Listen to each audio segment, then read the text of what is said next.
আল্লামা যখন ইন্তেকাল করলেন, আমি তখন মালয়েশিয়া থেকে যুক্তরাষ্ট্রে একটা কনফারেন্সে যোগ দিতে যাচ্ছি, কাতার এয়ারলাইন্সে। মালয়েশিয়া থেকে দোহাতে নামলাম।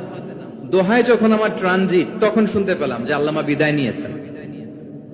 সোশ্যাল মিডিয়ায় শুনে বিশ্বাস করতে পারলাম না। মুহূর্তের মধ্যেই মাসুদ সাইদি ভাইকে মেসেজ করলাম, উনি কোনো উত্তর দিতে পারলেন না। মাসুদ ভাইয়ের সাথে যখন কোলাকুলি করি, আমাদের শামীম ভাইয়ের সাথে যখন কোলাকুলি করি, মনে হচ্ছে আল্লামা সাইদির ঘ্রাণ পাই। শরীরটা লিটারালি কাঁপছিল, নিজেকে মানাতে পারছিলাম না, বিশ্বাস করতে পারছিলাম যে আসলে আল্লামা বিদায় নিয়েছেন। ইন দ্য মিন টাইম আমার সেকেন্ড ফ্লাইট, দোহা টু নিউ ইয়র্ক, 12 ঘন্টার ফ্লাইটে উঠলাম। ইন্টারনেট থেকে বিচ্ছিন্ন হলাম। নামার পরে শুনলাম আল্লাহু আকবার, যেখানে ওনাকে কবরস্থ করার কথা ছিল সেখানেও কবর দিতে দেয়া হয় নাই। ছবিগুলো দেখতে লাগলাম, হাসিমাখা মুখ, হাসিমাখা নিথর দেহটা। মরণে হাসিবে তুমি, কাঁদিবে ভুবন।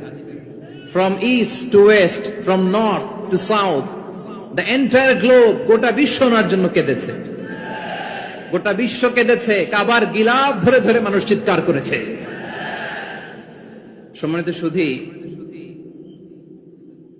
হযরতুল আল্লাম শহীদ মরহুম আল্লামা দেলওয়ার হোসেন সাঈদী রাহিমাহুল্লাহ